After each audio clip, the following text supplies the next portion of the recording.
Apa kabar? Coba berikan senyum kiri kanan.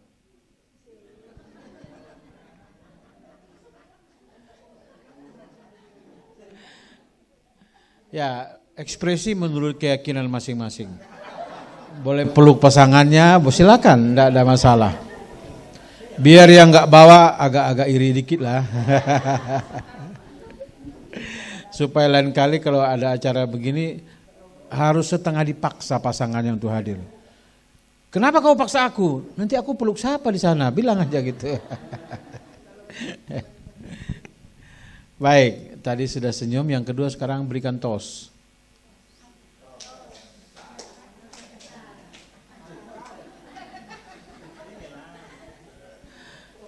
Ibu, tos tuh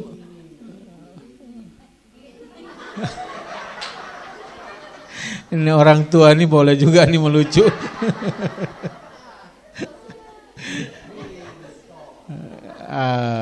Itu beda, bapak pakai belakang punggung tangan ya. Tadi awal ku tengok pakai gini ya, ini bukan tos ini. Ini bahasa Yunani namanya fulungku. Orang timur fulungku. Ini. Ya, bolehlah. Ya, puji Tuhan saya ada di kilometer terakhir.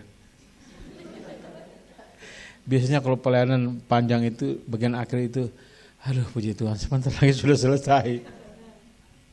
Dan biasa di pelayanan lupa hari ini hari apa. Karena fokus setelah ini apa lagi, setelah ini apa lagi. Jam, nanti Bapak Ibu bisa tanya yang jemput saya selalu on time. Bilang jam berapa datang saya sudah siap. Saya belajar untuk mendisiplinkan diri sendiri. Sampai makan pun ditawarin yang enggak, saya enggak mau juga. Saya suka durian, cuma durian sudah menjadi hukum yang ke-11. Jangan ada padamu durian dalam hidupmu. Sudah cukup. Ya, pagi ini kita mau bicara topik yang dalam budaya tertentu tidak masalah. Tapi dalam budaya tertentu satu keharusan. Tidak masalah, kalau jadi masalah, sebenarnya semua masalah. Ada budaya tertentu kalau setelah menikah, anak itu tinggal di rumah. Tidak pergi kemana-mana. Jadi rumahnya memang sudah disiapkan kamar-kamar besar, jadi anak pertama dengan istrinya di situ, anak kedua dengan istrinya di situ, satu rumah. Ada budaya seperti begitu. Makanya kemarin Pak Bangun ditanya kemarin ya, meninggalkan itu. Apa maksudnya meninggalkan ayah dan ibu? Kalimat itu, ayat itu sebelum manusia jatuh dalam dosa. Jadi meninggalkan ayah dan ibu tidak usah dipersoalkan. Yang mempersoalkan itulah dosa itu. Ya, iyalah kan. Sebelum jatuh dalam dosa, meninggalkan ayah dan ibu itu hukumnya. Itu natural. Tuhan mencipta memang begitu. Tuhan menghendaki itu. Jadi itu sesuatu yang memang harusnya didukung. Kalau itu tidak didukung berarti ada yang menyusup pandangan-pandangan atau nilai-nilai tertentu dimasukkan ke dalamnya. Padahal Alkitab jelas bilang begitu. Banyak orang tua stres juga, tapi kan nanti akhirnya biasa juga. Pada awalnya saja, aduh berat juga ya anakku mulai tinggalkan aku. Apalagi kalau anak perempuan. Apalagi kalau anak itu tulang punggung. Dia kerjanya bagus, dialah yang menopang rumah. Maka begitu dia menikah, diambil orang. Itu antara sedih, juga senang, campur aduk di situ. Kalau dia menikah, dia sudah pergi, dia mungkin tidak perhatikan kita lagi. Dia akan memperhatikan keluarganya. Kalau sudah punya anak, dia akan menghabiskan penghasilannya untuk memperhatikan keluarganya. Orang tua jangan marah, jangan cemburu. Memang begitunya. Maka kalau kita bicara tentang relasi antara mantu, mertua dan seterusnya, ya bersyukurlah kalau mertuanya itu ikut retreat kan. Makin mengerti. Jadi yang tidak ada mertua di sini, ya bagaimana lah ya. Nanti kalau saudara beritahu, kami dengar gini loh, mertua harus begini-begini. Itu suka-suka pendeta itu. Agak sulit saudara mau meyakinkannya. Tapi kalau ada di sini, bagus juga. Sebenarnya kalau waktunya panjang, ada sesi sendiri. Semua yang punya anak mantu masuk ruangan sendiri. Kita bicara atau buka-bukaan di situ. Lalu semua yang masih punya mertua yang masih hidup di ruangan sendiri. Wah, itu pasti seru itu. Saya pernah melayani gereja Tionghoa. Dan topiknya ini. Saya tahu berat itu kalau untuk orang Tionghoa. Ada orang Tionghoa di ruangan ini ya. Saya bisa bahasa Mandarin, Pak. Makan bahasa Mandarin itu cefan. Betul, Pak ya? Kalau tidak makan ceking.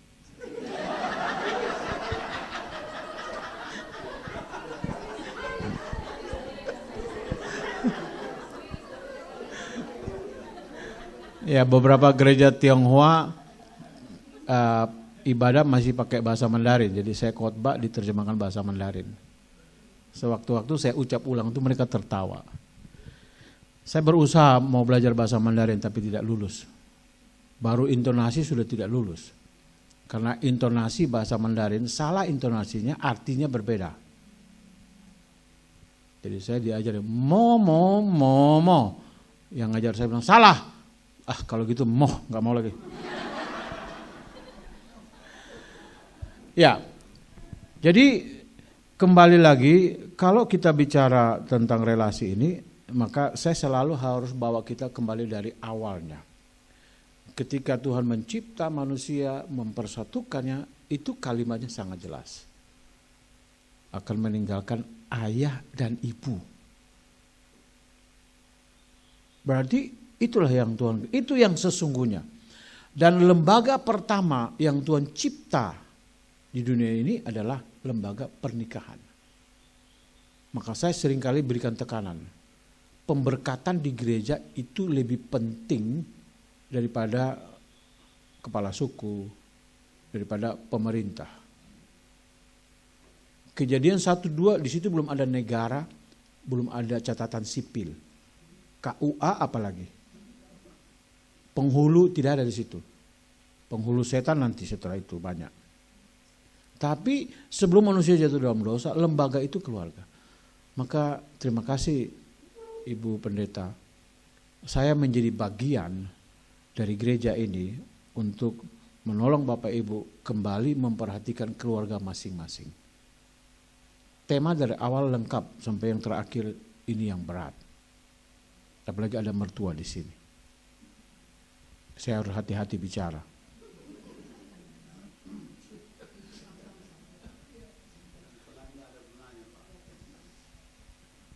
Hati-hati, Pak.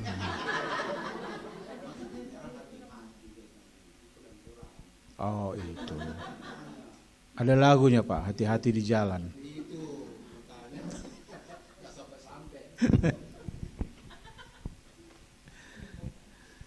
Tapi hati-hatinya saya, Bapak Ibu sudah kenal saya dari awal sampai tadi malam. Sisi ke-8 Pak. Sini 6. Di sini 6. Di sana 2, sini 6, 8. Aturan berapa Pak? Oke, kita lanjut ya.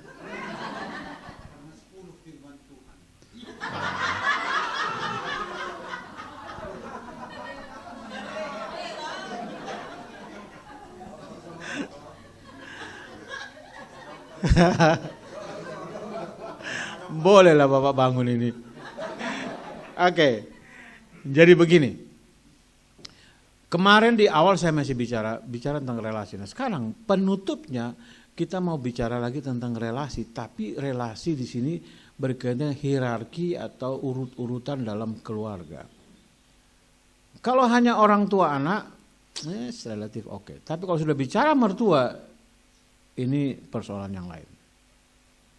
Karena kemarin saya masih singgung, setiap keluarga punya nilai-nilai sendiri di dalam setiap rumah. Jadi begitu mertua, mungkin bisa jadi tidak bisa menerima anak mantu caranya begitu. Tapi di rumahnya dia begitu, biasa. Sebaliknya, anak mantu lihat mertua nggak sama dengan orang tuaku. Ya iyalah pasti nggak sama lah. Maka yang pertama, bagaimana supaya relasi ini bisa harmonis berjalan dengan baik. Maka kita perlu mulai dari sini. Seringkali terjadi konflik. Sekarang saya tanya Bapak Ibu, apa itu konflik? Ya? Masalah yang tidak ada jalan keluarnya. Jadi kalau ada jalan keluarnya tidak konflik. Bentrok. Apalagi? Oke, begini ya. Kita mulai pagi ini kan baru habis makan ini. Ini namanya olahraga otak. Brain exercise. Satu orang jawab satu kata saja. Apa itu konflik? Jawab satu kata saja. Mulai dari ujung. Silakan Bu. Bentrok. Bu. Satu kata Ibu. Tidak sependapat dua itu. Satu aja Bu.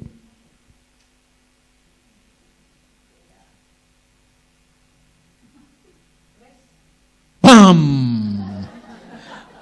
Konflik menghadapi perbedaan, disitulah akan kelihatan siapa yang dewasa, siapa yang matang, atau siapa yang childish, kekanak-kanakan. Anak-anak kan gitu, kalau nggak kena dengan maunya marah dia, diam dia. Tapi anak-anak tuh bagus, habis marah sebentar udah main lagi tuh sama kawannya. Kita habis marah disimpan terus. Pakai sumpah-sumpah lagi. Ini yang lebih dewasa anak-anak atau yang tua? Maka tidak heran Yesus bilang jadi seperti anak kecil. Polos. Apa adanya. Dia marahin hari ini, sekarang ini. Bentar udah main lagi tuh. Tadi mereka berkelahi, nangis-nangis. Udah main lagi akrab itu. Maka lihatlah anak-anak itu. Nah, maka saya ingin mulai dari hal yang sangat prinsip ini supaya kita mengerti. Anak kembar pun tetap ada bedanya. Mau kembar identik, kembar siam, kembar sialan, tetap ada bedanya. Satu rumah, satu papa, satu mama, ada 3 anak, tiga-tiga beda, tidak ada sama persis. Nah itulah kekayaan harusnya. Saya berkhotbah Natal di Nias, bupatinya beri sambutan sebelum saya khotbah. Bupatinya bilang begini, untuk menjaga persatuan dan kesatuan, kita harus meniadakan semua perbedaan. Keliru. Sebelum saya khotbah, saya minta izin, mohon izin Bapak Bupati, izinkan saya mengkoreksi. Kalau Bapak mau supaya di Nias ini ada persatuan dan kesatuan, bukan menghilangkan perbedaan, menerima perbedaan. Untuk menjaga hubungan kita baik, kita harus bisa menerima perbedaan. Itu dulu yang pertama, itu tahap pertama penting. Setelah menerima perbedaan, baru kita bisa menerima orang itu. Tadi di meja makan saya masih diskusi, sharing dengan Ika dan ya, enggak tahu namanya. Ike dan Ika.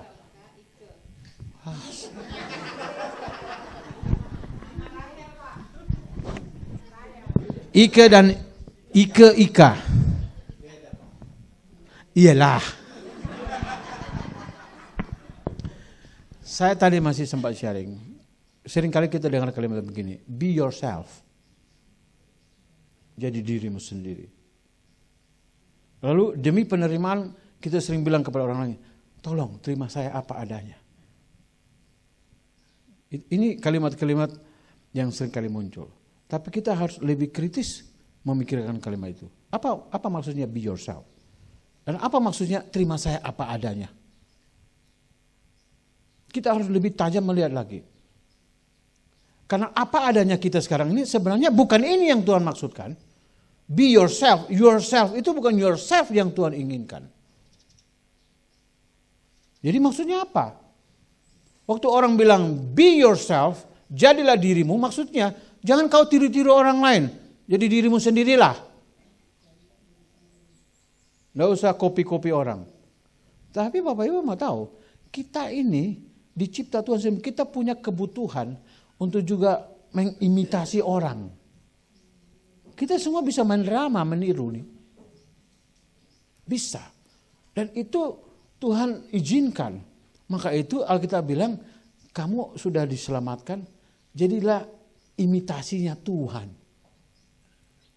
Hendaklah hidupmu berpadanan dengan Injil. Sebenarnya di situ kata itu pakai imitation. Artinya niru dia. Nirulah yang baik gitu loh. Be yourself. Be yourself in Christ.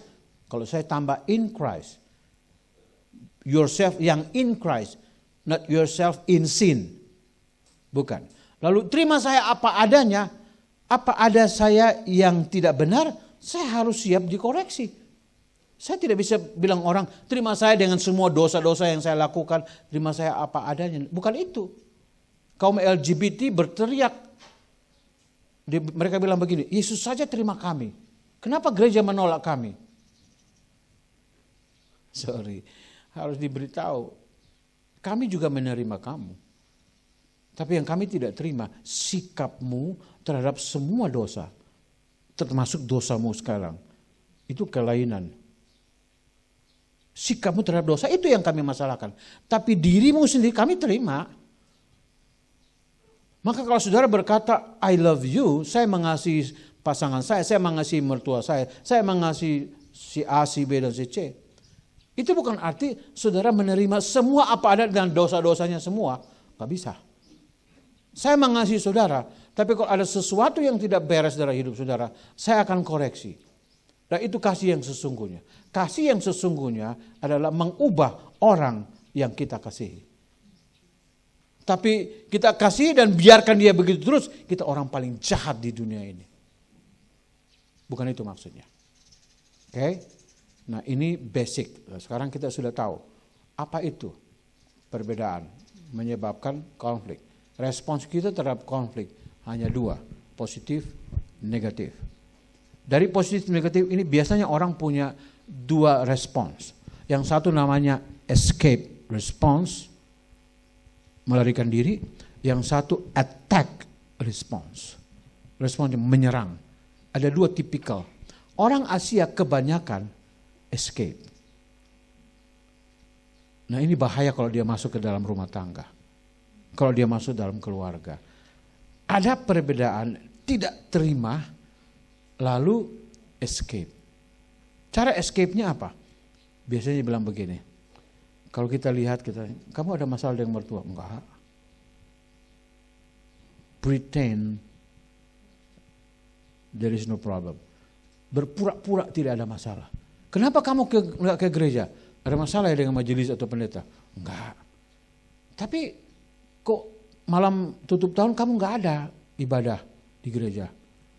Biasalah tutup tahun jadi pekerjaan banyak, tutup buku. Dia akan kasih alasan banyak, padahal sebenarnya ada masalah. Nah ini yang repot. Banyak orang menghadapi perbedaan itu dengan cara escape. Berpura-pura tidak ada masalah, padahal ada masalah. Jadi dingin dengan orang. Tapi ada yang satu itu yang attack, itu yang apa itu diserang betul. Nah ini yang seru. Kalau itu menantu dan mertua saling serang, seru. Apa kata dunia? Ike ya. Nah, tadi malam sharing Ike bagus. Dia sudah sampai pada tingkat kesadaran. Kenapa tetangga punya suara tidak pernah kedengaran? Suara aku aja yang kedengaran. Itu kesadaran yang baik. Tapi setelah itu berhenti, jangan lagi. Kadang-kadang saya nasihat di rumah kalau ada perbedaan, tidak usah berteriak. Kecuali kebakaran. Kalau mau teriak pun, atur sama suami atau sama anak-anak bagi suara. Mama suara sopran, bapak bass, anak alto, jadi paduan suara gitu loh. Kenapa di rumah itu kok rame kali? Latihan kor.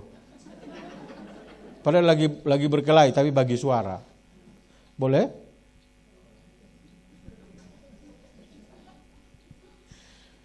Sebenarnya Tuhan siapkan banyak wadah. Tuhan siap, cuma kadang-kadang kita saja yang sudah malas mikir. Tapi Tuhan siapkan banyak sarana, Tuhan siapkan banyak kondisi supaya kita bisa mengeluarkan itu semua. Tadi kami masih lanjut dengan Ike. Emosi negatif itu bisa diarahkan menjadi positif. Nah, tadi saya sudah bilang bisa main musik, cipta lagu lah. Lagi kesel gitu, ya refleksi sedikit, tulis kata-katanya, kan bisa main musik. Jadi kan itu lagu. Waktu lagu dinyanyikan itu datang dari pengalaman hidup dengan Tuhan. Lagu itu lebih hidup daripada lagu-lagu yang hanya apa itu hibur-hibur. Saya nggak setuju beberapa lagu tuh, itu lagu-lagu. Saya kalau khotbah di Betani itu tiap kali saya pergi lagunya baru. Nah, susahnya pembicara duduk di depan, lalu kamera datang ke sini, layar besar di situ. Mereka nyanyi, hanya begini cerita lagu apa. Saya bilang, tiap kali saya datang beritahu dong kalau ada lagu. Mereka bilang begini, kan Tuhan bilang ada nyanyian baru tiap hari. Ya situ aja nyanyi, aku nggak tahu. Dan kelihatan kali begok kali aku di situ tuh. Kalian semua nyanyi hanya begini. Apa itu? Lalu apa dia bilang? Lalu dia bilang begini, ini kan semua lagu sorga. Saya bilang enggak. Ada nyanyian yang tidak akan nyanyikan di sorga lagi. Dia lihat saya, maksud pendeta apa? Ya iyalah. Kamu harus nyanyi lagi, berikanku hati, udah di sorga. Kamu tidak lagi nyanyi lagu sepanjang jalan Tuhan pimpin, udah sampai. Lagu itu tidak di sorga. Baru dia mikir, iya ya. Ini lagu semua nanti kita nyanyikan di sorga. Tidak semua. Udah sampai, betul kan Pak? Sama aja dengan itu orang ucapan orang menikah itu. Orang meninggal. Bisa udah ucapan selamat jalan. Dia udah sampai, lu yang masih jalan-jalan. Loh, kenapa tertawa? Makanya saya kalau lihat Facebook ucapan duka itu karena saya tertawa sendiri. Ini orang enggak tahu ini. Selamat jalan sampai di sorga dengan selamat dan duduk di sebelah kanan Bapa. Ya ampun. Sudah dari berapa tahun banyak orang mati semua duduk di sebelah kanan. Kenapa enggak di kiri? Yang kanan udah banyak tuh, panjang.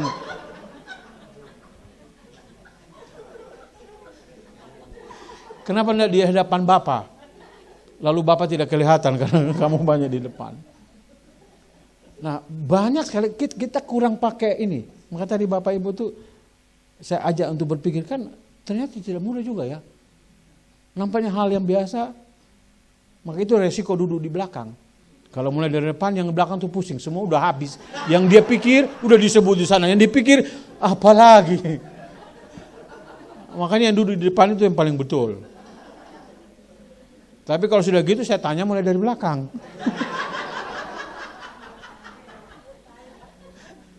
Ya, guru itu punya banyak metode, jadi tidak kekurangan. Nah, kembali lagi kepada topik kita. Nah, itu respons-respons seperti itu perlu ditolong. Apakah itu salah? Tidak. Respons-respons itu datang juga dari temperamen kita. Temperamen, tapi juga proses kita dibesarkan di rumah oleh orang tua kita. Itu semua membentuk. Jadi kompleks ya. Kompleks. Jadi kalau menyelesaikan masalah manusia itu tidak bisa pakai satu jurus untuk semua orang, tidak bisa. Maka itu jadi pendeta itu orang paling kaya jurus. Karena dengan orang ini harus beda, ketemu orang ini harus beda lagi. Mau pakai cara di sini, pindah ke sini, tidak mempan. Ini lain ini. Maka kita akhirnya hanya perlu Tuhan, ini jenis seperti ini harus pakai apa.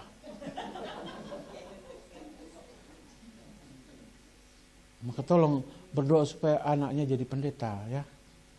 Salah satu. Jangan salah semua.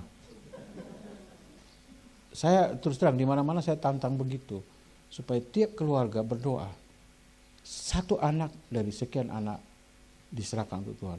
Tapi Pak, kalau anakku hanya satu, makanya beranak lagi tambah satu, supaya ada cadangan. Yang satu diserahkan, tapi ada yang serahkan, satu saja. Dia bilang ini Tuhan punya, Tuhan ambil, jadi hambanya. Itu bagus. Bagaimana Ibu? Berani? Pak? Jangan hanya tulis berani. Oke, kembali lagi. Nah, sekarang saya bawa Bapak Ibu sekarang lihat contoh. Kisah Ruth dan Naomi. Ruth dan Naomi ini seringkali ungkapannya si Ruth ini biasa dibawa dalam pernikahan-pernikahan. Kenapa? Pertanyaan kenapa kita perdalam. Kenapa Tuhan izinkan ada cerita ini di Alkitab? Yang pasti cerita ini bukan untuk mertua dan menantu, bukan. Cerita ini mau beritahu bagaimana Tuhan. Jadi Alkitab itu kan isinya Tuhan menyatakan dirinya di dalam yang tertulis supaya kita mengerti Dia. Jadi semua persoalan di Alkitab yang kita baca itu supaya membawa kita mengerti bagaimana Allah kita. Siapa Dia. Maka apapun masalahnya ibu-ibu yang sudah punya anak, mama gifted dan lain sebagainya, kembali lagi semua ke atas. Semua itu diizinkan di Alkitab itu semua orang brengsek kan? Bukan orang sempurna, semua di situ. Mereka semua orang-orang biasa yang sama dengan kita, yang kalau beberapa kita baca malah lebih parah dari kita. Tapi poinnya atau fokusnya bukan kepada orang-orang itu. Tapi fokusnya kepada Allah. Bagaimana Dia mengatasi semua persoalan kita. Maka apapun persoalan kita bisa diselesaikan kalau kita kembali kepada Dia. Maka cerita Ruth dan Naomi itu menarik. Yang pertama, kenapa mereka harus meninggalkan Bethlehem? Saudara tahu Bethlehem itu bahasa Ibrani itu dari dua kata, bayit dan lechem. Bayit itu rumah, lechem itu roti. Rumah roti. Bagaimana di tempat yang sumber roti, makanan, berkat, kelaparan. Ini berarti ada kejadian istimewa. Baca baik-baik Ruth, suaminya Naomi. Siapa?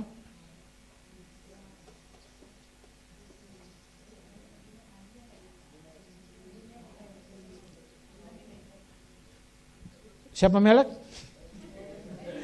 Elimelek. Elimelek artinya Allah itu rajaku, Tuhanku. Jadi kalau dari arti nama itu dia hanya bisa bergerak atas perintah raja. Tapi ternyata tidak sesuai namanya. Ada kelaparan, dia justru meninggalkan Bethlehem. Padahal kelaparan itu terjadi adalah latar belakangnya. Itu di dalam Hakim-Hakim pasal 6 di situ dilihat. Jadi karena bangsa itu berdosa, hasil tanaman mereka dijarah bangsa yang lain. Jadi apa yang mereka tanam dirusak sehingga mereka tidak punya makanan, sehingga kelaparan. Seharusnya kalau kelaparan akibat dosa, diselesaikan dosanya, bukan lari. Kita lain kan, mengatasi dosa dengan cara lari. Anak hamil dikirim ke kampung, tidak mau jadi aib banyak orang. Kenapa harus malu? Saya punya adik salah satu, adik saya kecelakaan, tanda petik. Dia hamilin anak orang. Waktu saya tahu saya kaget sekali. Nah, putri itu, gadis itu dan orang tua itu ada di sekitar situ dan itu orang persekutuan. Kalau saya khotbah, suami istri yang punya anak ini, kalau saya khotbah mereka keluar. Waktu nyanyi-nyanyi mereka duduk, begitu saya berdiri mau khotbah mereka dua, suami istri keluar. Gimana perasaan saudara? Tapi saya bilang Tuhan kasih kekuatan kepada saya. Adik saya tempeleng dia. Setelah saya diberitahu, saya lagi pelayanan, saya pulang, dia ada di rumah. Saya tempeleng dia. Kamu tidak benar. Jangan hanya mikir dirimu sendiri. Ini akibatnya juga ke saya. Lalu di luaran orang ngomong, untuk apa lagi kakaknya itu melayani? Gak bisa urus adiknya. Saudara pernah dengar ngomong itu? Kalau saudara majelis jemaat, saudara punya anak hamil di luar nikah, orang akan ngomong, ngapain dia di majelis? Anaknya enggak diurus. Untuk apa lagi melayani? Siapa mau dengar dia? Tapi saya bilang adik saya, kau berani buat, kamu tanggung jawab. Pergi ke rumah orang tuanya. Pergi dia. Saya bilang, diapain pun kamu tidak boleh melawan. Kamu ada pada pihak yang salah. Berani berbuat, berani bertanggung jawab. Dia pergi, dipukul saudara laki-laki. Adik saya juga besar, sama kalau mau balas juga bisa. Cuma dia dengar saya. Gak boleh. Dia terima. Wah, dihina. Kami dihina. Kakaknya hamba Tuhan, bla bla bla. Terima, itu resiko, saya bilang. Jangan balas. Waktu akhirnya mereka putuskan untuk menikah, mau melamar, papa saya hampir serangan jantung di situ. Mendengar kalimat-kalimat keluarga yang tidak harus didengar. Tapi saya sudah bilang adik saya juga sudah bilang papa saya. Kita ada pada pihak yang salah. Tidak perlu argumentasi, tidak perlu bela diri. Biar nanti Tuhan yang bela kita. Bapak Ibu tahu setelah menikah, adik saya ini anak mantu yang paling disayang. Bahkan dibeliin mobil. Dapat di mana mertua kayak begitu? Nah setelah dia disayang mertua, saya bilang, you menuai apa yang you buat dulu. Terima kasih kamu dengar nasihat saya. Maka saya sering memberi nasihat kepada mahasiswa saya. Kamu berani berbuat, harus berani bertanggung jawab. Kamu buat kesalahan, itu ada akibatnya. Akibat harus diterima. Jangan lari. Maka saya menuntut dari mahasiswa saya kejujuran. Kalau kamu jujur, saya menyayangi, mengasihi kamu lebih. Kalau kamu tidak jujur, saya lebih lagi mengasihi kamu. Mereka bingung, ini sama aja Pak. Tapi beda. Orang itu merasa beda. Saya sudah jahat, saya sudah mengecewakan Bapak dosen. Kadang-kadang mereka buat saya bilang, Pak saya sudah mempermalukan Bapak. Tidak, salah, saya tidak malu. Loh kau yang bikin kenapa saya malu? Ini orang tua kadang-kadang juga salah ya. Anak ya sudah dewasa buat sesuatu, kenapa kita yang ngerasa malu? Itu bukan cara mendidik yang bagus. Bilang sama dia, yang pertama kamu yang harus malu. Papa tidak malu, Papa sudah cukup membesarkan, mendidik kamu. Selanjutnya, setiap keputusan yang kamu ambil, itu tanggung jawab kamu. Ngapain kita tambah-tambah beban? Kita tidak mendidik anak. Dan kita biasa bilang anak, kamu jangan mempermalukan papamu ya. Salah itu nasihat. Kamu jangan mempermalukan dirimu sendiri. Papa sebentar lagi mati, kamu akan jalan terus sendiri. Berhadapan dengan dunia ini. Papa tidak ada lagi. Kamu belajar bertanggung jawab. Kalau kamu buat, yang pertama malu kamu. Tapi yang kedua Tuhan yang kamu percaya. Yang ketiga komunitas kamu, gereja kamu akan dicemooh orang. Semua harus berikan sama dia. Jangan kita tarik semua ke kita. Maka akhirnya anak-anak itu munafik di hadapan kita. Hanya supaya kita tidak malu. Dan kalau dia buat salah di luar ditutup-tutupi dan kita tidak pernah akan tahu. Seharusnya sebaliknya. Kalau kamu buat kamu malu. Bukan papa. Nah setelah kalau itu terjadi baru kita turun sebagai orang tua. Kita berikan kekuatan. Maju nak. Bukan hanya kamu sendiri. Di dunia ini ada juga banyak orang seperti itu. Lah kita sekarang datang sebagai seorang yang memberikan encouragement. Berikan semangat. Jangan salah didik. Nah, akhirnya orang-orang bicara itu, sorry ya, saya tidak bisa berhenti melayani oleh karena adik saya melakukan dosa. Sebelum dia melakukan dosa, saya dipanggil untuk melayani Tuhan. Itu panggilan saya. Dan panggilan saya tidak ditentukan oleh siapapun. Ini pertanggung jawab saya kepada Tuhan. Saudara boleh tidak terima saya, tidak apa-apa. Tapi saya tidak bisa berhenti melayani hanya oleh karena adik saya buat gitu. Dia bukan anak kecil. Dia sudah dewasa. Dia bisa bertanggung jawab dengan apa yang dia lakukan. Akhirnya semua berubah. Bapak Ibu, kadang-kadang penolakan apa semua itu hanya sementara. Tidak ada yang kekal di dunia ini. Orang benci kita juga tidak kekal. Tidak. Di bawah kolong langit ini semua sementara. Susah sementara, senang juga sementara. Tidak ada yang kekal. Ya Ika? Nanti sudah sampai pada waktunya semua berubah. Aduh, saudara hanya ingat perjalanan yang lalu. Saya mau beritahu, pengalaman kamu, pengalaman Mama Gifty, kalian yang akan dipakai oleh Tuhan. Untuk menolong mungkin nanti istri-istri yang lain juga punya pengalaman. Kamu bicara karena kamu alami. Waktu kamu bicara karena kamu alami, energi yang keluar itu beda daripada tidak pernah alami. Apa yang Bapak dengar dari saya dari awal ini? Ini saya alami. Maka cara saya bicara pasti beda dengan seorang yang textbook. Hanya teori. Pasti beda. Maka ingatlah bahwa semua pengalaman yang Tuhan izinkan kita lewati ada tujuan. Maka lihatlah tujuan jauh ke depan. Jangan fokus kepada hari ini. Apa yang terjadi hari ini selalu ada tujuan yang besar ke depan. Apalagi saudara diam-diam berdoa, Tuhan, saya ingin hidup saya jadi berkat. Sebelum saudara jadi berkat, saudara diurus. Maka saya sering katakan begini, sebelum Tuhan bekerja melalui saudara, dia akan bekerja di dalam saudara. Saya ulang. Sebelum Tuhan bekerja melalui saudara, dia akan bekerja di dalam saudara.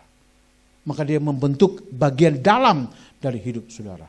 Saudara bisa disakiti, supaya waktu kamu mengkonseling orang yang lagi sakit hati, kamu bisa berempati, karena kamu sudah rasa. Sorry, kalau tadi malam saya juga sedikit emosional mendengar cerita dia. Saya punya keluarga besar. Dan mereka seringkali datang kepada saya minta nasihat. Dengan air mata, saya mengerti seperti apa sakitnya itu. Jadi bukan hanya teori. Begitupun di dalam kehidupan hubungan kita dengan mertua. Kita harus mulai dari sikap. Sikap kita itu penting. Maka kita harus selesai dengan diri dulu. Kalau kita belum selesai dengan diri kita, mertua baik pun jadi tidak baik. Satu kali ada seorang datang ke dokter, dokter tanya, kamu sakit apa?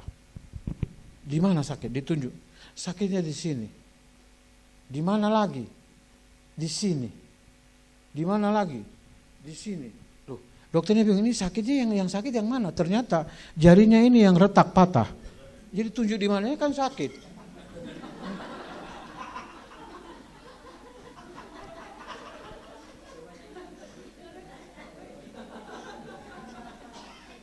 Kan masalahnya kan di sini.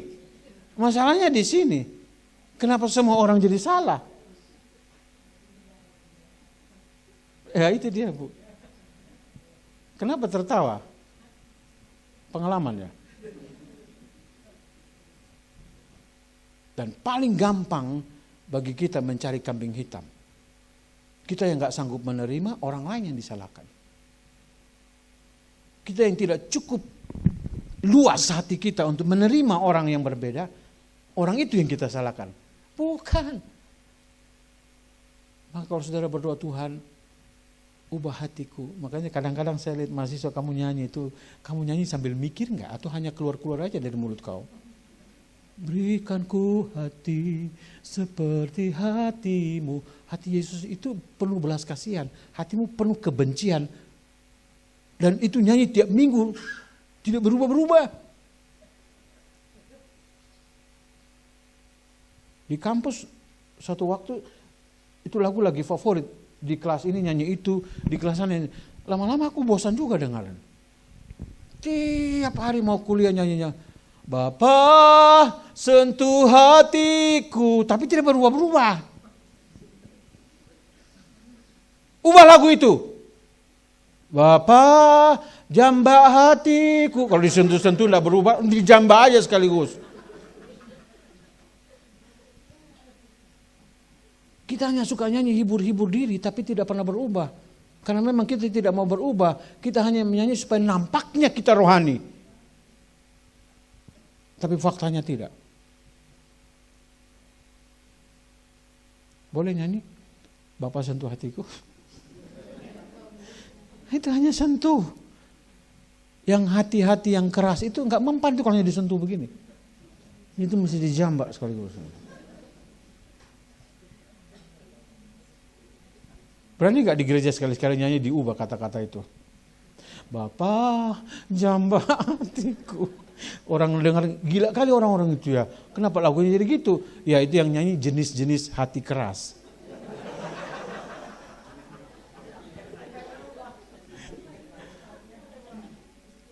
Ya jangan ingatin saya lagi orang Nias ngomong kurang-kurang huruf. Ya Tuhan, ubah hati keras jadi hati lembu. Hati yang keras jadi hati lembut, hati keras jadi hati lembu. Untung nggak ada orang Nias di sini ya. Anggap saja nggak ada.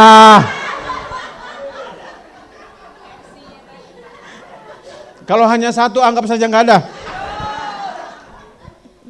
Ya, kembali lagi.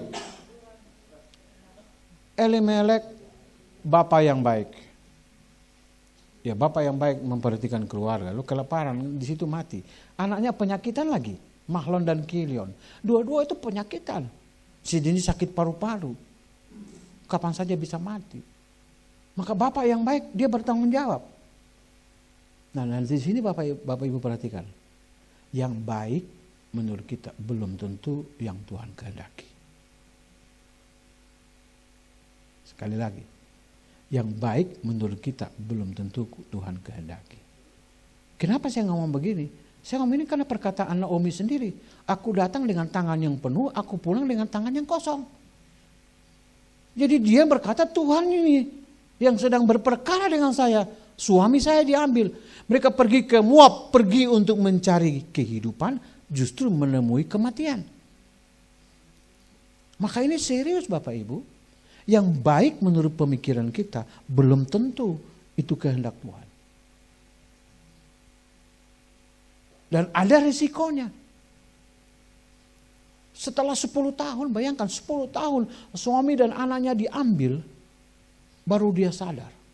Tapi sebenarnya belum sadar pun. Dia baru sadar setelah ada berita di Bethlehem sudah pulih. Baru dia kembali. Seharusnya waktu Elimelek mati, kalau dia sadar, ini teguran, balik sudah. Enggak. 2 anak mati. 2 anak mati. Nah, yang mati ini tulang punggung semua. Bagaimana mertua menghidupi 2 anak mantu?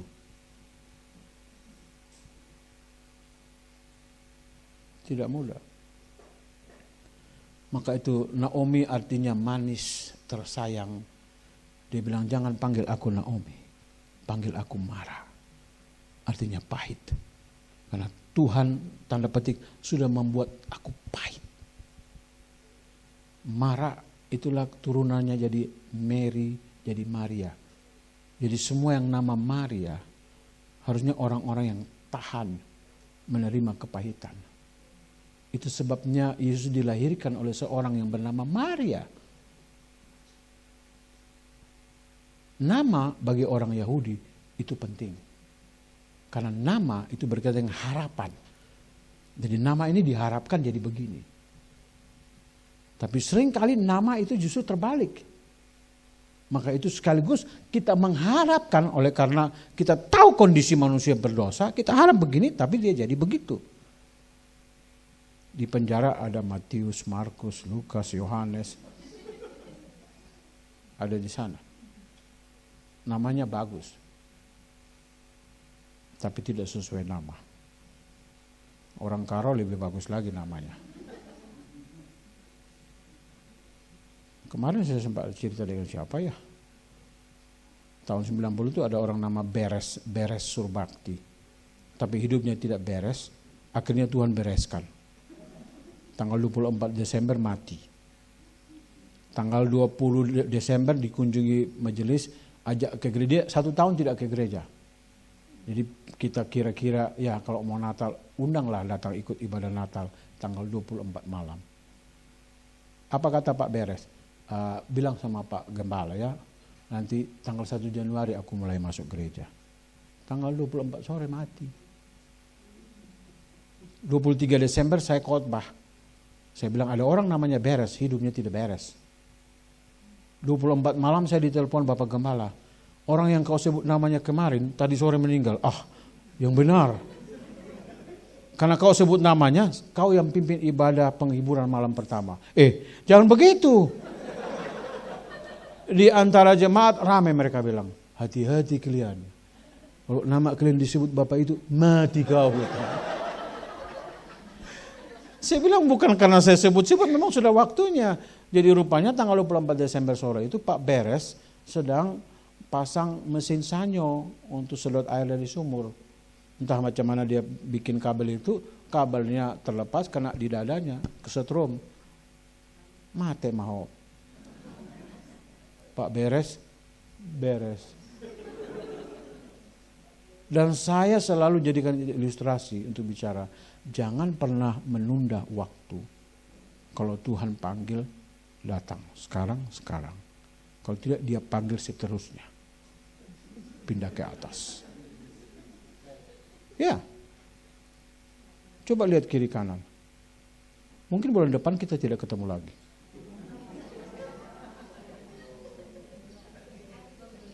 Kenapa begitu? Kenapa tidak mau?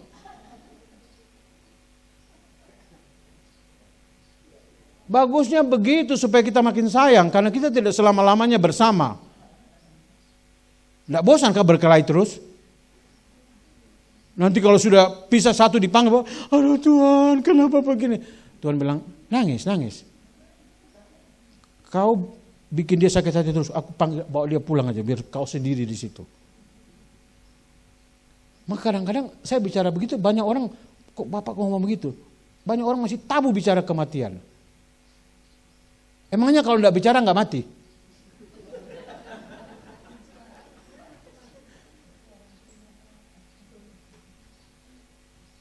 Saya ngerti, budaya Cina tidak boleh. Tapi itu budaya Cina, Alkitab lain. Kita harus diberitahu, Alkitab beritahu umurmu 70. Kalau kuat 80. Tapi Alkitab juga bilang, 1 tahun, 1000 tahun sama dengan 1 hari bagi Tuhan. Alkitab juga bilang, hidup itu seperti rumput pagi segar, sore layu. Alkitab juga jujur.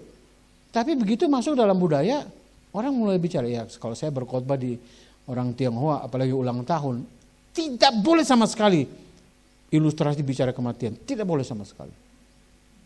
Habis itu tidak akan diundang lagi khotbah. Gak apa-apa, di tempat lain juga masih ada. Tapi itu hanya pertimbangan budaya. Tapi kembali kepada Alkitab ada di atas semua budaya. Alkitab ada di atas semua budaya. Kenapa saya bicara begini? Ada dasar. Saya kuliah di Filipina. Teman-teman saya ada dari India, ada dari Afrika, ada dari Gambia, ada dari Nigeria, ada dari mana ini? Nepal. Kita kumpul diskusi soal. Saya sempat kuliah di Filipina ada 2 tahun, peacemaking leadership. Waktu kita diskusi perbedaan budaya, lalu diperhatikan Alkitab, akhirnya Alkitab masuk, Afrika masuk, Asia masuk, semua masuk. Maka kami buat kesimpulan, Alkitab firman Allah itu ada di atas semua budaya. Dia bisa mengatasi semua persoalan budaya. Itu kesimpulan kami. Ini kuliah doktor ya, bukan STH. Bukan S1. Jadi kami memang diajak untuk menganalisa, kemudian membuat simpulan-simpulan. Antara lain kesimpulannya itu. Maka mau bicara mertua dari mana, anak mantu dari suku apapun, budaya apapun, Alkitab selalu bisa memberikan jawaban. Saudara percaya itu? Maka itu ada apa-apa larinya kepada Alkitab. Tidak usah dengar itu lagu orang Ambon, itu salah tuh. Kalau sampai Bakalai, lari pulang lebih baik. Salah itu. Berkali-kali kalau lari pulang ke rumah orang tua. Bukan. Maka ubah. Kalau sampai Bakalai, cari Yesus lebih baik. Cari Tuhan lebih baik. Kembali kepada Tuhan. Kembali lagi kepada Naomi. Setelah itu baru Naomi sadar dan pulang. Tapi yang menarik adalah Ruth. Orpa pulang, tidak ikut. Ruth tidak pulang. Nah, disinilah pertanyaan kita. Kenapa sampai ada ungkapan seperti itu? Janganlah desak aku meninggalkan engkau dan pulang dengan tidak mengikuti engkau. Sebab kemana engkau pergi, ke situ jugalah aku pergi. Dan di mana engkau bermalam, di situ jugalah aku bermalam.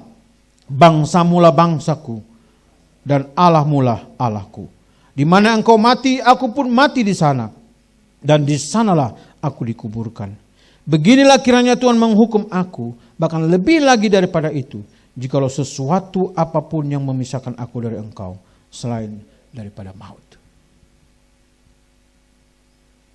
Pertanyaan teologisnya. Ini Ruth ini dapat hikmat dari mana bicara begini? Moab itu tidak masuk bilangan orang pilihan. Tapi perempuan ini kenapa dia bicara seperti itu? Secara tersurat tidak jelas, tapi tersirat ini luar biasa. Apa itu? Itulah hidupnya Naomi.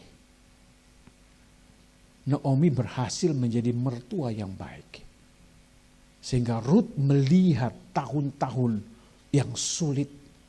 Penderitaannya Naomi ditinggal suami dan 2 anak. Ruth mengikuti jejak-jejak mertuanya. Maka itu Ruth tidak sampai hati. Mertuaku yang sudah tua, penuh penderitaan, tidak punya suami anak-anak. Masa tega aku biarkan dia pulang sendiri. Ruth Tuhan siapkan untuk menemani Naomi. Naomi menderita tidak? Menderita. Maka saya mau bilang Bapak Ibu, di setiap penderitaan saudara, Tuhan sudah siapkan ada 1 atau 2 orang yang akan hadir dalam hidup saudara, memberikan kekuatan kepada saudara. Persoalannya Allah itu roh, dia tidak kelihatan. Maka dia pakai 1-2 orang. Nah, apakah mungkin bisa jadi di dalam keluarga kita sebagai anak mantu, bisa jadi untuk beberapa saat Tuhan taruh di situ sehubungan dengan kondisi mertua. Jadi saya juga tidak ekstrim ya. Bisa jadi Tuhan masih izinkan kamu tinggal dengan mertua sehubungan dengan kondisi mertua. Bisa jadi mertuamu belum sungguh-sungguh dalam Tuhan dan engkau sudah sungguh-sungguh. Tuhan izinkan kamu tinggal di situ. Supaya oleh cara hidupmu mertuamu diselamatkan sebelum dia menghadap yang Maha Kuasa. Coba berpikir lebih luas, jangan hanya ego, hanya diri kita sendiri. Makanya seringkali kalau saya diminta nasihat, Pak bagaimana menghadapi mertua. Yang pertama saya tanya, bagaimana kamu? Jangan lihat mertuanya dulu, kamunya bagaimana? Kalau kamu sendiri belum bisa menerima suamimu dengan baik, lebih banyak konfliknya, mertua itu hanya alasan untuk kamu berselisih dengan dia. Maka saya selalu mulai dari, bagaimana dengan kamu? Bagaimana hidup kamu secara rohani? Bagaimana hubungan kamu dengan Tuhan? Bapak perhatikan ya, cara hidup Naomi yang mempengaruhi Ruth, membuat Ruth punya perspektif yang baru tentang Allah, tentang bangsanya. Wah itu tidak bisa itu bersatu dengan Yahudi, ini bangsa yang lain. Orang Yahudi itu sombong sekali, mereka merasa mereka orang-orang istimewa karena dipilih Allah. Yang lain itu dibunuh pun tidak apa-apa. Di sini nanti saudara mengerti konsepnya.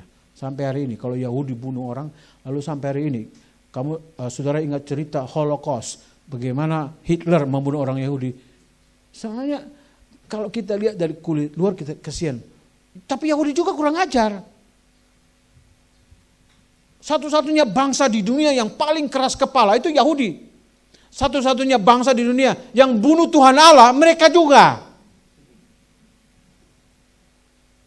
Penginjilan yang paling sulit itu kepada orang Yahudi. Bukan bangsa yang lain. Kenapa? Karena mereka merasa istimewa. Kami dipilih, kami keturunan Abraham, bukan Da Costa.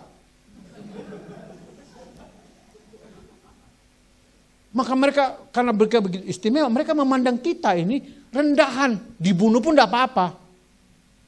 Maka saudara ingat, ketika Yesus berhadapan dengan ibu itu, tidak patut memberikan roti kepada anjing.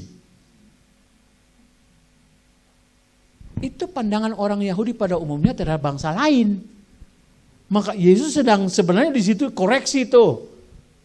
Baru nanti dia mempermalukan yang kau bilang anjing itu. Lihat, tidak mundur. Imannya luar biasa. Yang kau hina-hina anjing ini justru imannya lebih baik. Yesus bilang, aku belum pernah menemukan iman seperti ini. Apa artinya? Maka Bapak Ibu perhatikan tiap kali pelayanan Yesus itu, setiap ucapannya itu yang dikatakan Ibrani, pedang bermata dua. Kita yang baca konteks sekarang, kita tidak terlalu mengerti. Tapi orang Yahudi baca itu nusuk. Waktu Yesus bicara tentang perumpamaan anak yang hilang. Waduh Bapak Ibu kalau perhatikan itu, luar biasa Tuhan itu. Kalau baca perumpamaan anak yang hilang, nanti baca sebelumnya ada dirham yang hilang, ada domba yang hilang. Perhatikan, yang hilang di cerita sebelumnya itu dicari. Anak yang hilang anak itu tidak dicari.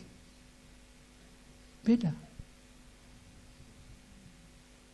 Dirham hilang, wanita itu cari koin sampai dapat.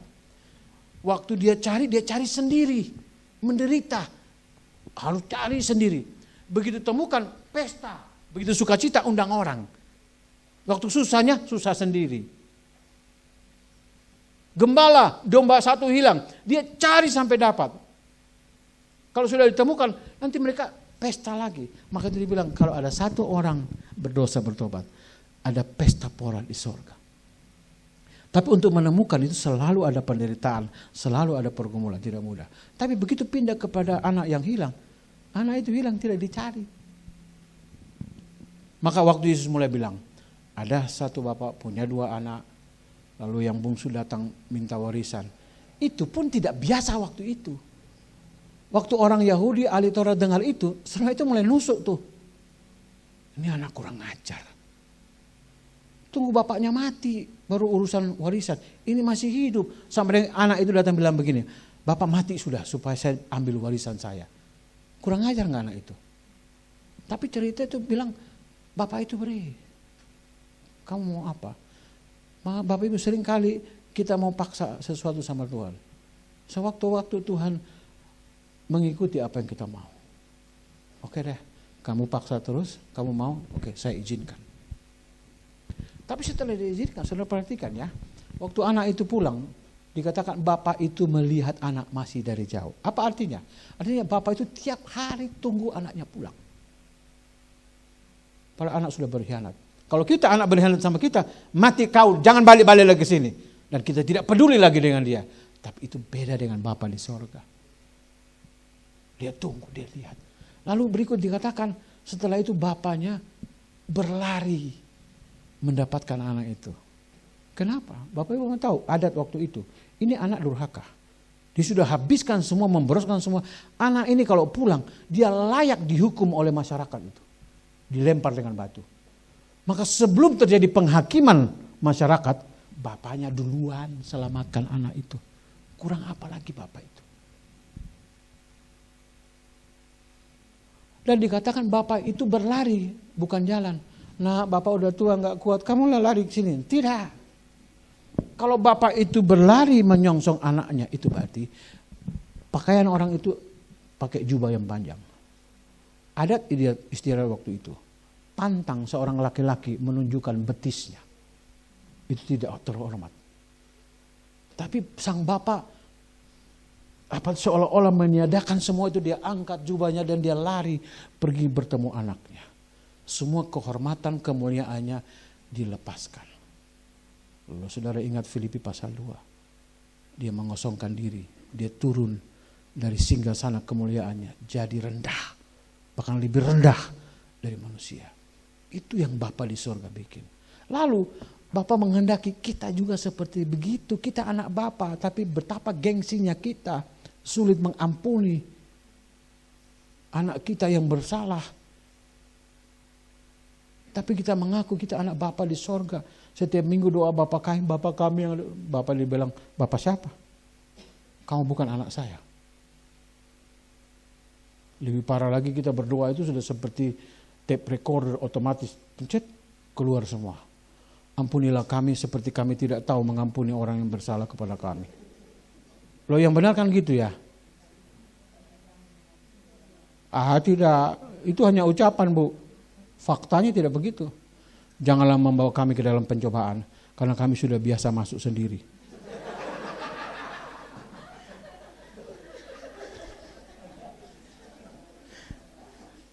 Coba kalau doa Bapa kami itu diucapkan sesuai fakta, berubah itu semua. Pasti kayak gitu.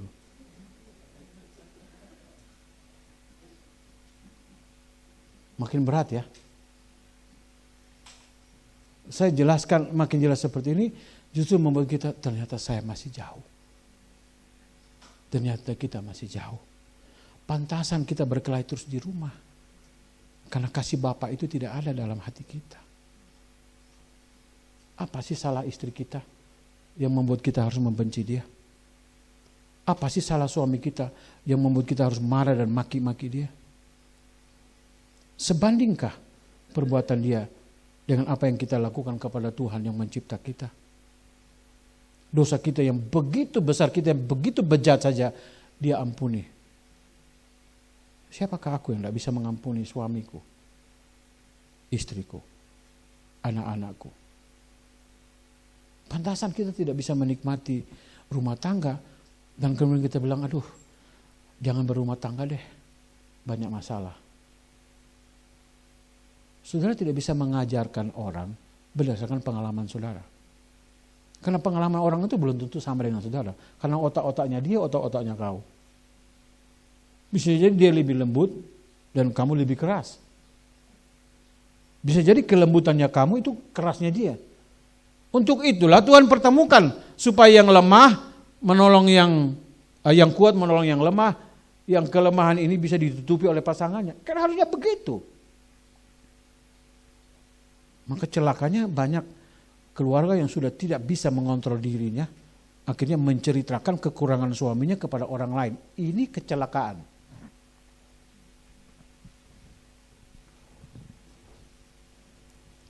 Menceritakan kekurangan mertuanya kepada orang lain.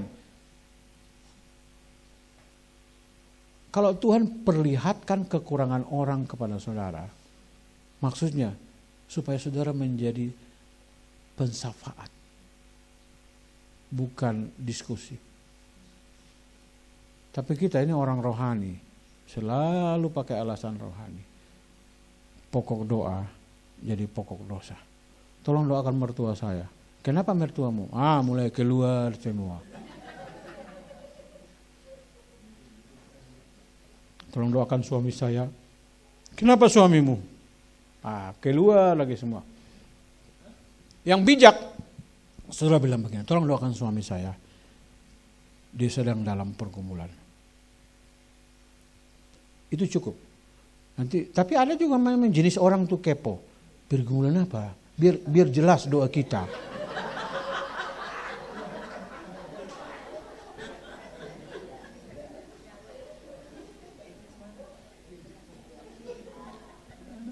Saya mulai curiga ini. Kenapa Bapak Ibu tertawanya makin keras ini?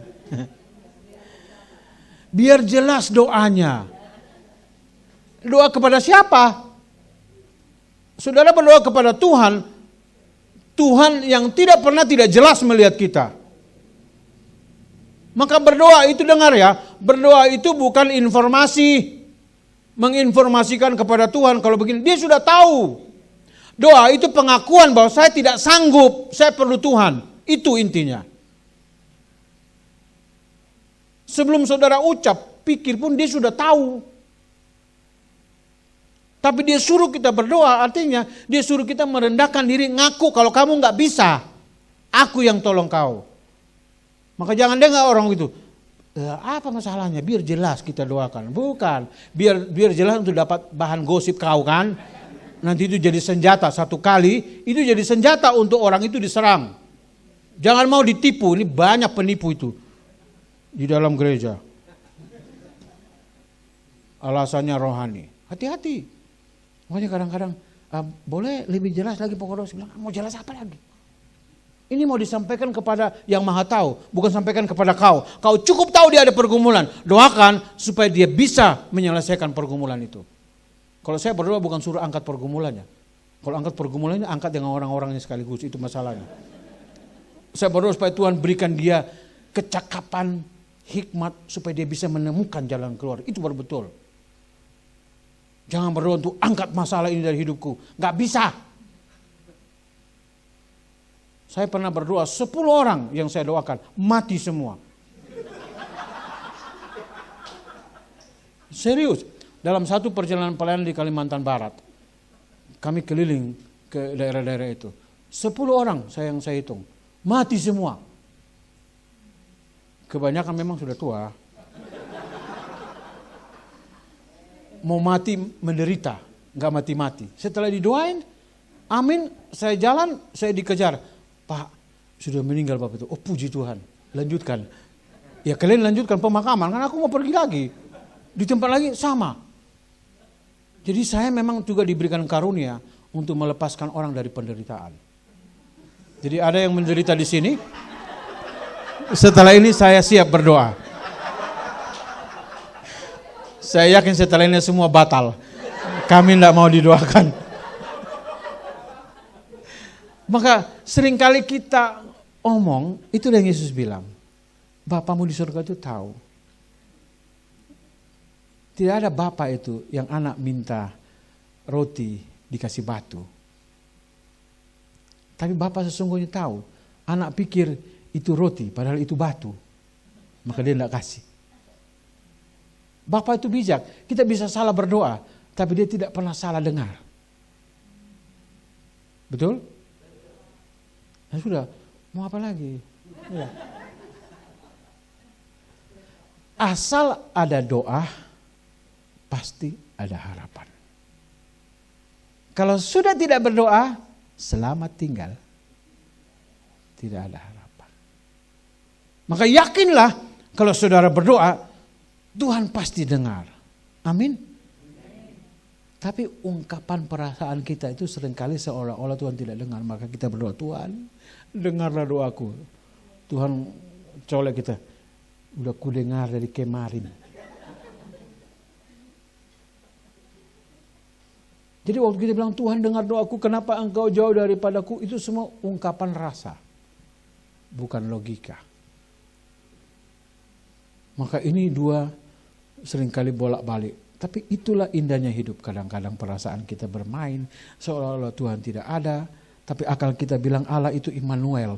Dia selalu menyertai kita. Dia tidak pernah tidak sertai kita. Lalu kenapa aku bilang begitu? Tuhan kenapa engkau jauh daripadaku? Berarti hanya rasaku ini. Berarti perasaannya harus kembali lagi dikontrol. Begitu perasaan saudara lebih besar, fungsi akal menurun. Nah itu tepat sadar. Apa yang biasa menyadarkan kita? Biasa orang tegur. Atau bisa tiba-tiba di jalan ada bel bunyi, pap, kita kaget, sadar lagi, cepat kembali lagi. Tapi itulah dinamika hidup. Tapi satu, apapun naik turun gelombangnya, tetap pegang salib Kristus. Itu ada lagunya kan. Kalau kita tetap pegang dia, mau digoyang kemanapun, kita malah bisa nikmati. Tapi begitu kita lepas, goyangan yang sedikit pun kita bisa ambruk. Tapi yang menarik adalah, walaupun kita ambruk, Bapa di surga tidak biarkan. Dia akan lihat, dia datang angkat kita. Itu Allahnya orang Kristen. Maka sering kali saya mau katakan, saudara jahat seperti apapun, saudara brengsek seperti apapun, saya mau bilang, Allah mengasihi kamu. Tetapi, Karena Allah mengasihi kamu apapun kamu, bukan berarti kamu tinggal dalam hidup itu terus menerus. Tapi katakanlah saudara sudah betah hidup seperti itu. Ya, saudara akan mendapat banyak teguran. Mulai dari yang lembut sampai yang keras. Ada tingkat saya dipanggil Tuhan menjadi hamba Tuhan. Tapi dia mengeraskan hati. Tamat SMA harusnya masuk sekolah teologi, dia tidak mau. Dia kuliah. Kecelakaan sepeda motor, kaki kanan patah. Waktu kaki kanan patah, dia bilang, Tuhan aku ingat janjiku. Nanti kalau sudah sembuh aku mau masuk sekolah teologi. Setelah sembuh, lupa. Naik motor lagi, kaki kiri patah. Sampai kaki kanan, kaki kiri patah, tangan kanan, tangan kiri patah. Sudah semua patah pada Tuhan, jangan leherku. Ya kalau leher itu selesai kan.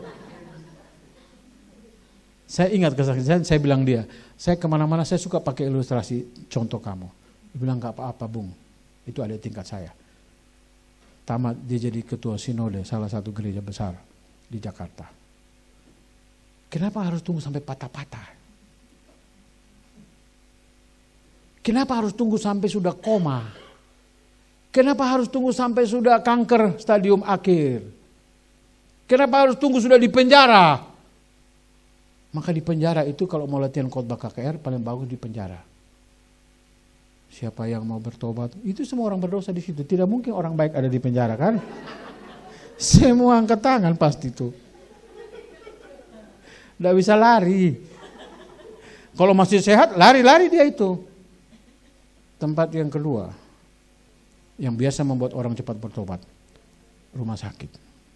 Jadi kalau sudah selang di mana-mana mau bertobat, coba masuk sehat, pendeta datang dari depan, dia keluar dari belakang. Pesan anaknya, nanti bilang pendeta itu ya, bapak keluar. Pendeta kan orang sekolah, pintar, bijak. Tanya, nak, bapakmu di mana? Bapak bilang bapak pergi. Kapan bilang? Barusan. Mana bisa anak tipu-tipu? Anak itu polos. Akhirnya ketahuan juga.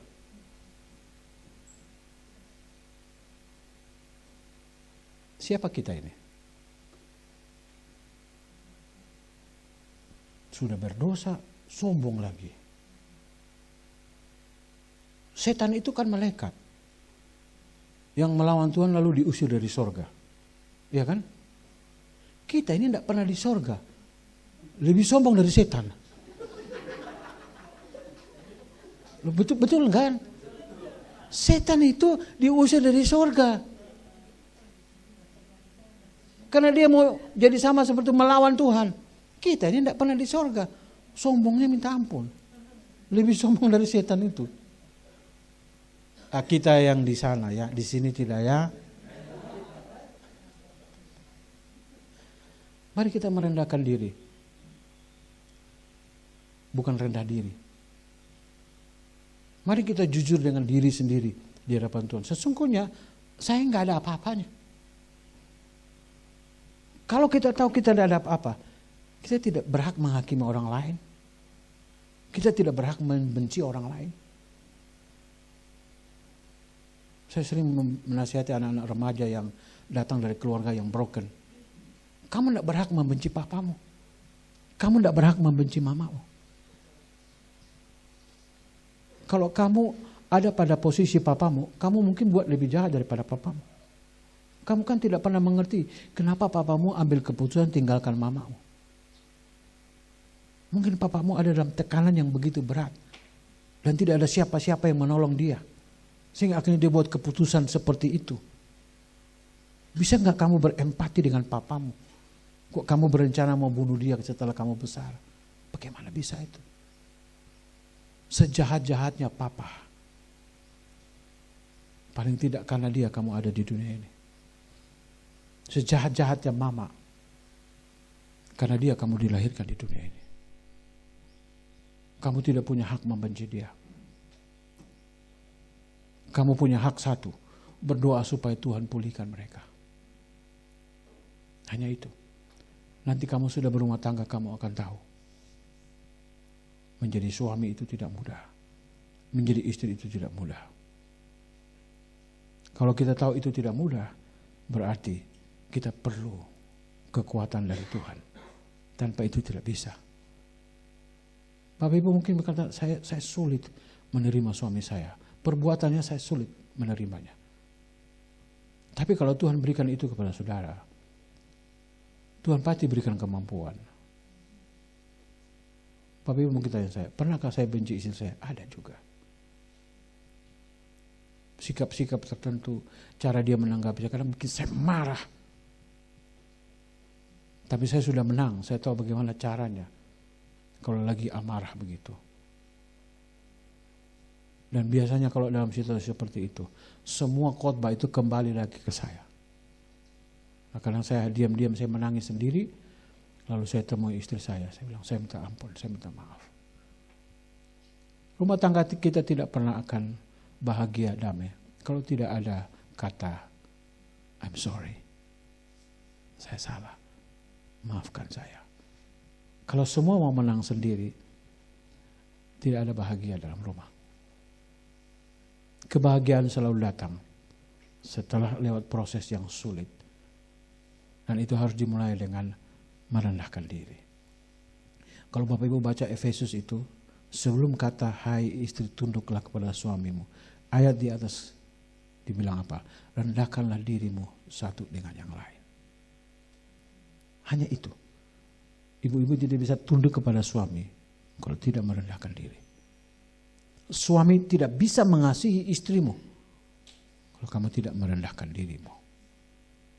Maka izinkan firman Tuhan, izinkan ibadah-ibadah, izinkan khotbah-khotbah untuk menyadarkan saudara untuk turun. Ingat ya, air tidak mengalir ke tempat yang tinggi. Itu air mancur. Air selalu ke titik yang paling rendah. Ketika kita merendahkan di situ, baru berkatnya tercurah dalam rumah tangga kita. Kalau kita di atas tidak mau merendahkan diri, tidak mau turun, masalah tidak pernah akan selesai. Cara membangun rumah tangga yang baik adalah masing-masing merendahkan diri di hadapan Tuhan. Sesungguhnya kita ini orang berdosa, layak untuk dibinasakan.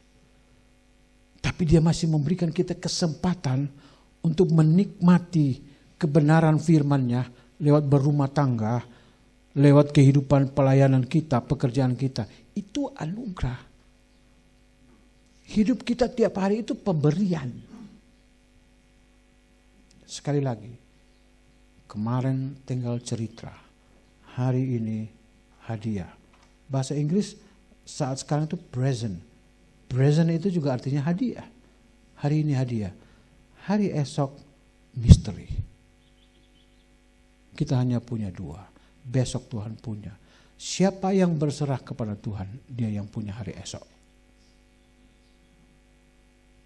Doa saya kiranya retreat ini bukan hanya mengisi pengetahuan kita, tapi juga mengisi hati, kemudian mengubah. Dan tiap suami istri mulai memikirkan, what next?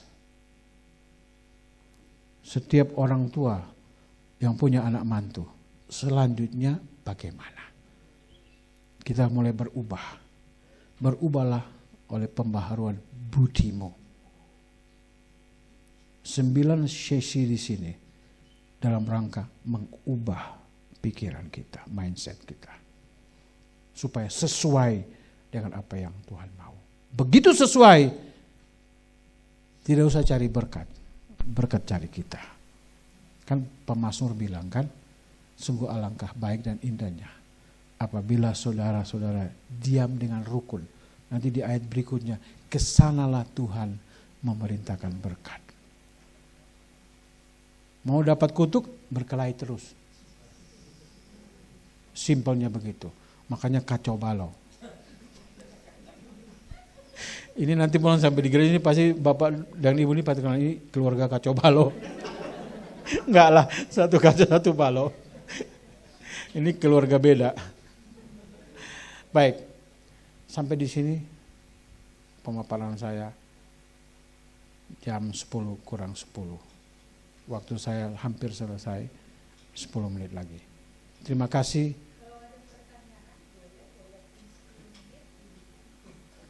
Silakan.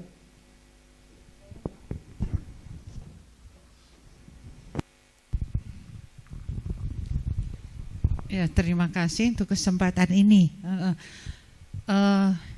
Saya mau bertanya tentang keluarga, begitu ya Pak. Saya adalah single parent. Di tengah perjalanan Tuhan membawa kekasih saya ke surga. Jadi dalam mendidik anak ini, saya punya anak 4, 1 sudah menikah dan 3 lagi bersama dengan saya.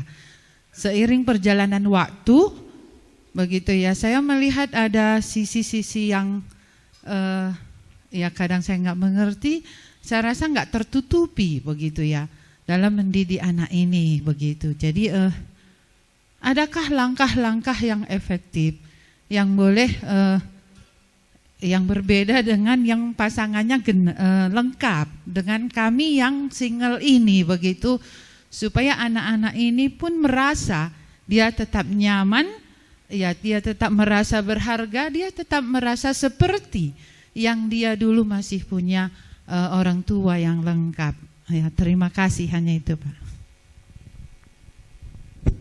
Terima kasih Ibu, pertanyaan yang baik sekali. Saya kembali ya ke Alkitab. Ketika Tuhan menciptakan perempuan, Tuhan bilang kepada Adam, aku akan menjadikan penolong. Apa artinya? Tidak mungkin yang menolong tidak kuat. Yang menolong pasti kuat. Maka lepas dari ungkapan ibu dan mungkin ibu-ibu yang lain berat, tapi saya mau bilang, ibu-ibu ini orang-orang khusus. Ibu-ibu ini adalah orang yang paling tahan menderita. Wanita itu paling tahan menderita. Kami laki-laki kekar seperti itu, tidak. Mau bukti? Anak nangis panggil siapa kalau sakit? Mama, nggak pernah papa. Papa sakit panggil siapa? Mama juga. Jadi mama itu tumpuan. Orang tua saya sudah mati dua-dua. Yang pertama meninggal mama. Lalu yang kedua papa. 2 kematian ini berbeda. Waktu mama meninggal itu seperti ibarat pohon ditebang dari bawah. Habis. Waktu papa meninggal rasanya beda lagi. Maka ibu-ibu saya mau beritahu. Ada batas tertentu ibu-ibu merasa aku gak mampu lagi. Tapi saya mau beritahu. Tuhan tidak pernah membiarkan ibu-ibu. Karena ibu-ibu itu dicipta memang untuk menolong. Itu berarti ibu-ibu pasti diberi kekuatan. Seluruh tokoh hebat di dunia ini kebanyakan dibesarkan oleh para janda.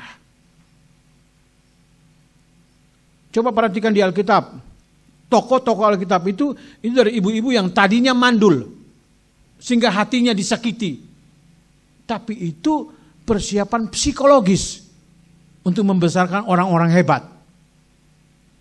Maka itu wanita-wanita yang ada di ruangan saya mau beritahu. Ibu-ibu itu Tuhan perhatikan.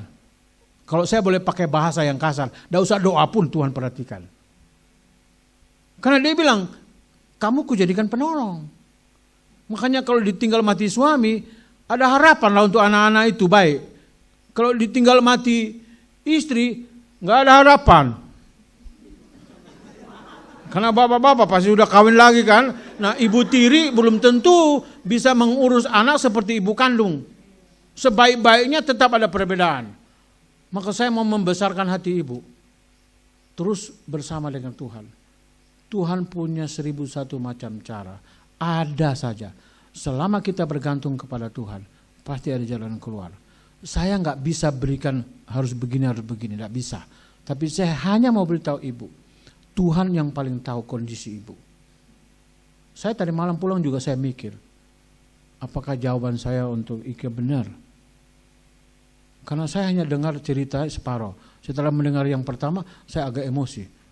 Kok begitu? Setelah cerita yang kedua, saya kan berubah kan? Nah, maka saya tidak mau terjebak lagi. saya harus dengar utuh cerita itu, baru saya bisa kasih nasihat. Harus begini. Oh, tadi malam tuh semangat sekali soalnya. Jadi cerita begini langsung saya sambar.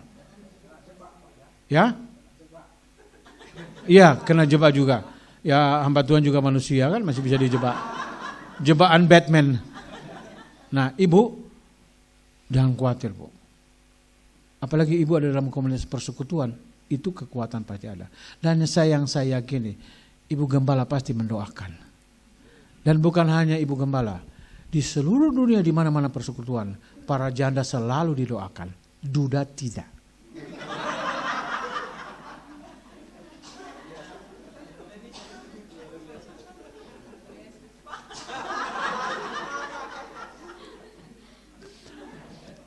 Jangan salah mengerti ya. Kalau bilang duda tidak, bukan berarti tidak sama sekali didoakan. 1 tahun, 2 tahun kemudian udah ada pasangannya. Dan kemarin saya sempat ngomong ya, kalau duda yang tidak menikah lagi, kemungkinan paling lama 10 tahun umurnya. Karena dia akan mengalami ketidakseimbangan. Karena istilahnya belahan hatinya sudah pergi. Ya gangguan lah. Gangguan cuaca internal.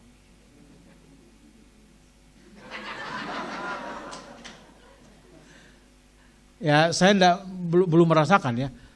Tapi Bapak Samuel pasti bisa bercerita. Bagaimana dia punya perasaan. Gak bisa. Jangankan ditinggal mati. Ditinggal tugas keluar aja kita bapak-bapak setengah mati kalau istri ada di rumah. Betul enggak Bapak? Iya, pahit. Iya. Udah langsung pahit itu.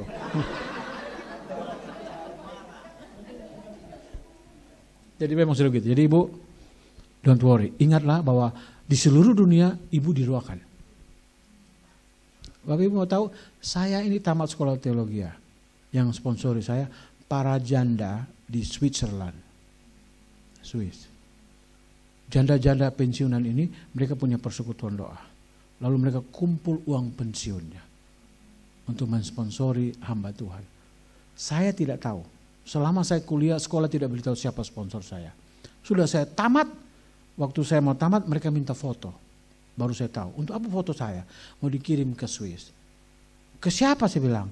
Ada satu kelompok persekutuan para janda. Jadi maaf, kalau saya ada di sini karena sponsor para janda. Janda-janda itu hebat loh. Duda juga.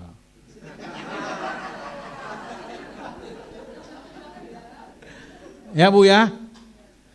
Ya kadang-kadang dalam pergumulan kita merasa sendiri. Tapi sekarang saya mau beritahu. Di seluruh dunia orang mendoakan para janda. Betul kemarin pertanyaan. Di Alkitab hanya disuruh perhatikan janda-janda. Bukan duda-duda. Kenapa begitu? Ya sesuai konteks.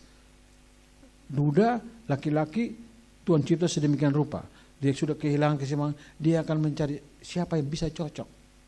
Nah kalau anak-anaknya mengerti, mestinya mereka mendoakan orang tuanya.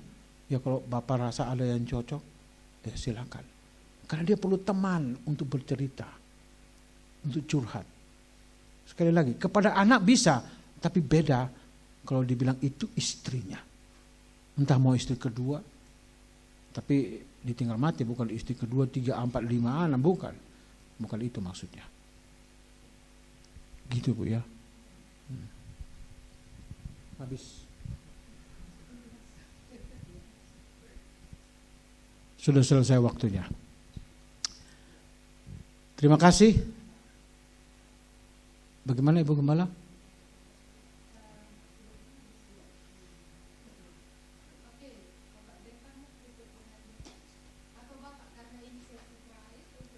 Oke.